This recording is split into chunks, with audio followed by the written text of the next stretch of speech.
سامعین، بابرکت مہینہ چل رہا ہے، ماہ شعبان، اور اس کی بھی بابرکت رات شب برات۔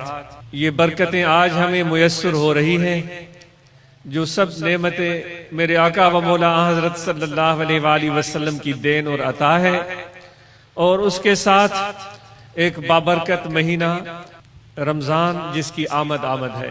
تو ان خصوصی لمحات میں آپ سب کو یہی تاکید کی جاتی ہے کہ ہم ذرا غور کریں اور فکر کریں کہ یہ دونوں مہینے ہمیں کیا پیغام دے رہے ہیں۔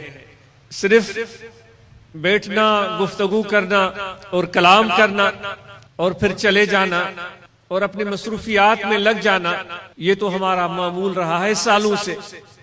کیا ایسا ہو سکتا ہے کہ جو پیغام، جو میسج یہ ماہ شعبان اور جو پیغام اور میسج ماہ رمضان ہمارے لیے لے کر آ رہے ہیں اور آئے ہوئے ہیں، اس پیغام کو ہم سمجھیں اور اس کو اپنانے کی کوشش کریں؟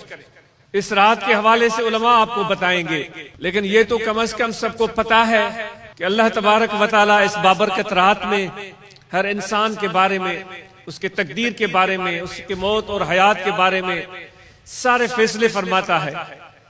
اور پھر ایک دوسرے کو ہم نے جو رنج اور الم پہنچائے ہوئے ہیں، تکلیفیں پہنچائی ہوئی ہیں، ان کو بھی خصوصی طور پر آج رات ہم بخشوانے کی بات کرتے ہیں۔ اس کا استدلال بھی علماء آپ کو بتائیں گے۔ جب ہم بخشواتے ہیں کسی سے اپنا قصور، کسی سے اپنی غلطی یا اپنی کوتاہی، تو اس وقت ہمارا ارادہ اور ہماری نیت کیا ہوتی ہے؟ کیا اس بخشوانے سے پہلے ہم اپنے اندر یہ احساس، یہ فکر، یہ سوچ موجود پاتے ہیں کہ اس طرح کی دل آزاری، اس طرح کی زیادتی، اس طرح کا بغض اور کینہ، ظلم اور ستم میں آگے کبھی بھی نہیں ڈھاؤں گا؟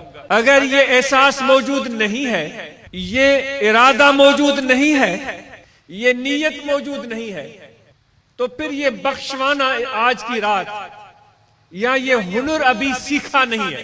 ایک تو نیت ہے، ایک ارادہ ہے، اور پھر اس ہنر کا سیکھنا بھی ہوتا ہے۔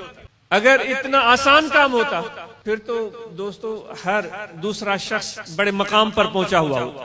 نیت بھی چاہیے، ارادہ بھی چاہیے، احساس بھی چاہیے، اور پھر یہ ہنر سیکھنا بھی چاہیے، کیونکہ سکھانے والے موجود ہیں، سکھانے والے سکھا رہے ہیں، سکھاتے چلے گئے، ہم دیکھتے چلے گئے، لیکن محسوس نہیں کیا۔ شاید اس کو ایک قصہ سمجھا، شاید اس کو ایک افسانہ سمجھا، شاید اس کو ایک کہانی سمجھی۔